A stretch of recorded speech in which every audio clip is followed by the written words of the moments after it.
జంతికల్ని పుట్నాల పప్పు వేసి చేయండి. గుల్లగా కరకరలాడుతూ బాగా వస్తాయి.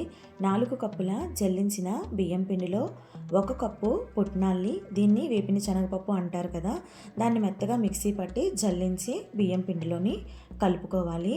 ఇందులోనే 2 టేబుల్ స్పూన్ల కారము, చిటికెడు పసుపు, రుచికి సరిపడా ఉప్పు, 2 టేబుల్ స్పూన్ల నలుపుకున్న వాము, 2 టేబుల్ స్పూన్ల నువ్వులు వేసి బాగా కలిపి మరిగించిన 2 టేబుల్ స్పూన్ల ఆయిల్ వేసి ఉండలేకుండా మొత్తం కలిపి కొన్ని నీళ్లు చేర్చుకుంటూ చూపిస్తున్న విధంగా కలుపుకోవాలండి.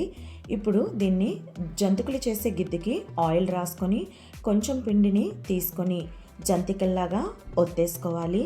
బాగా మరిగిన ఆయిల్లో మంట హై ఫ్లేమ్లోనే ఉంచి 2 వైపులా కాల్చుకోవాలండి.